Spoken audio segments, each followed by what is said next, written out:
Well, that was an absolute nothing burger. And no, I'm not going to show you any footage of Donald Trump slobbering and foaming through his nearly incomprehensible 25-minute long video in which he has to dredge up all of his narcissistic wounds from his two massive losses, one to Joe Biden in the 2020 election and one for his failed insurrection on January 6th. But let's talk about what the implications are from this, because I didn't watch it when it was live, and God bless the people who did, and God bless folks who posted it on social media so that I could rewatch it at 2x speed. Save 12 minutes of my precious life hours. And also, while we're at it, God bless the networks who decided not to platform this shit, not to sane wash Donald Trump any longer. They've done it for 10 years. They've done it for over a decade, right? Platformed Trump and his absolute bullshittery to millions and millions of Americans. And now some of these networks, NBC, ABC, CNN, and others have decided maybe we don't want to do this anymore. And good on them, right? It's never too late to join the party, never too late to get with the program and decide that you will no longer be a pillar of support to a fascist would-be dictator. So I posted earlier today when we heard that a bunch of news networks were not going to air this shit. I was like, we should be on the social media pages of these networks and be like, thank you for not airing this absolute nonsense, misinformation. Thank you for not giving any oxygen to his lies. And I had people in my comments who were like, no, we're not going to do that. We're not going to congratulate them for doing the bare minimum. And I'm like, no, we actually need to. It's actually really, really important when institutions and corporations and people, individuals who have been collaborators with fascism, who have been those pillars of support, decide that they are not going to do that. They decide that they're not going to go along with his plan and they're actually going to stand in opposition to them. It's really, really important that they get confirmation from us, the people, that they're doing the right thing. And we want to see more of that. Like, yes, this is a good move. This is a good political move. This is a good financial move. It's good for your business. It's good for you and your career, what have you. We need to be giving them their flowers when they do the right thing, even if it is just like the most bare minimum. And they really should be doing more. No, encourage them to do more. Now, in the run-up to this speech, there was loads of fear-mongering and like blowing up our expectations. Like, Donald Trump works by future faking. He works by setting an expectation that something will happen in the future, or that his perspective is the right one, or that he will be successful in his vile plans. That is a technique that he has used consistently, and it's really important that we don't fall for it. So when he was saying like, this speech is going to be, altering to the future of the United States, is going to be bigly and impressive and overwhelming, and there's going to be this massive reveal, and just you wait. I was like, oh, this is him future faking. This is him engaging in just like pure fucking copium, and it's not going to be much of anything at all. But we saw Democratic influencers, folks who have news in their name, making predictions as late as a couple of hours before this speech. By the way, I just want to say that there's no such thing as predictive news. If somebody is coming on and saying this is what is going to happen, they are not being a journalist. That's not the news. Reporters actually report on what is taking place. And when I hear people saying shit like the predictive news, what is this, call sheet? Like the prediction market, that's just gambling. That's just betting. That's just guessing, right? So I was very frustrated to see a bunch of folks say this is what Trump will be saying in his speech, especially because he likes to make oversized promises. He likes to scare you in advance and make things seem bigger and more impressive than they actually are. So when he got up and gave this speech, no, he didn't do the things that people were claiming. He did not say that Jon Ossoff and Gabriel Warnock were illegitimately elected and needed to be removed from the Senate. He didn't say that he was suspending the midterms. He didn't say that he was trying to seize federal control of state elections. Like, that's not anything that he did. But I saw so many people freaking a lot of folks out, really just regurgitating all of the rumor mill from the right to scare the shit out of people. When you have this, like, Donald Trump is going to do these things, he's going to make these claims, you participate in the future faking. You participate in shifting the narrative, setting the expectation that he will be able to do those things and get away with it.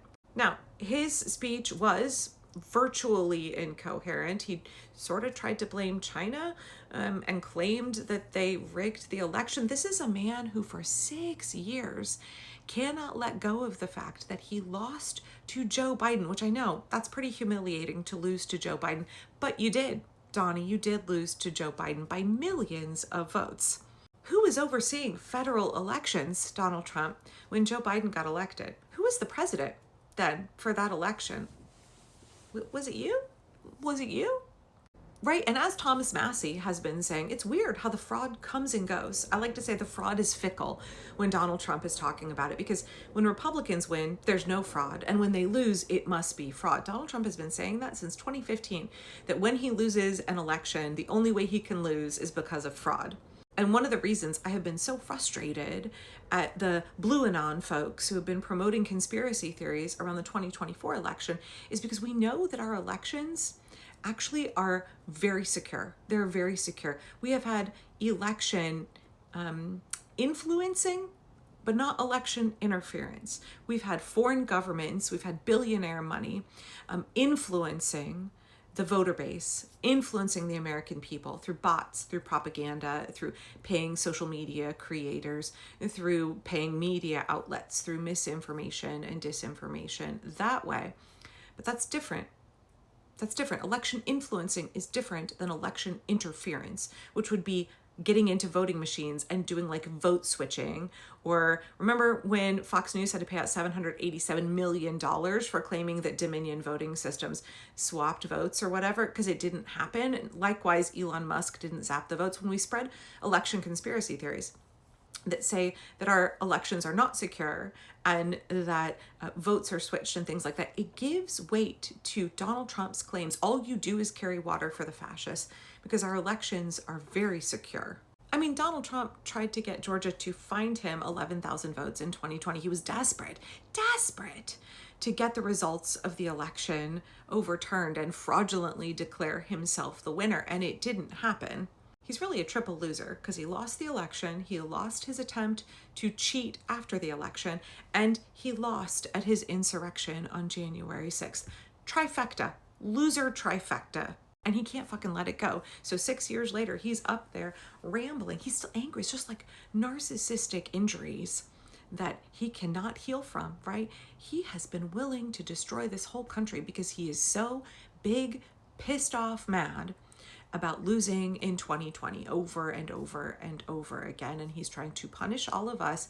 And he is now trying to fuck with the midterms. I understand that like this speech was scary because he is trying to create the pretext of like, I can cancel mail-in voting, except that like he votes by mail. He's trying to push for Republicans to pass the SAVE Act. He is just like a dog with a bone about the SAVE Act because he wants to disenfranchise 10 million women voters. Donald Trump has been backed into a corner.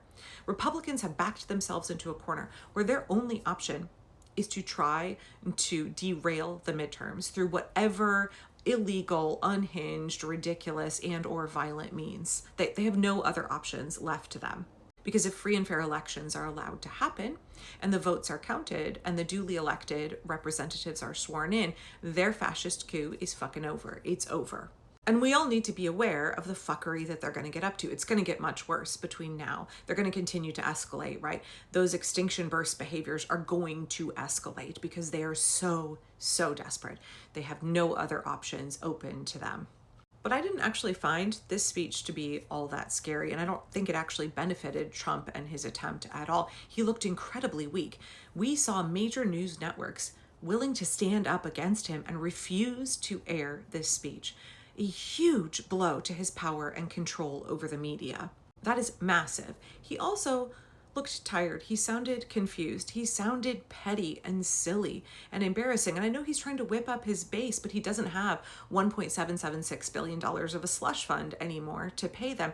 And he also lacks charisma. And so I just don't know. He's not going to bring any new people on board. He's not recruiting. Nobody is becoming MAGA in July 2026. He's not building his base. His base is ever diminishing.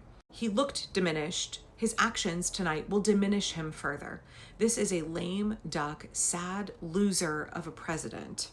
And so we're not resting on our laurels. We need to be aware of the fact that they are going to try everything. They are going to throw everything at the wall and see what sticks. And it's our job to make sure that nothing sticks, that they don't get away with their attempt to derail the midterms. Their efforts are sad, embarrassing, shameful, right? This will go down in history as probably the most shameful speech an American president has ever given. But they're desperate, and desperate men will do desperate things. So we need to be organizing in earnest.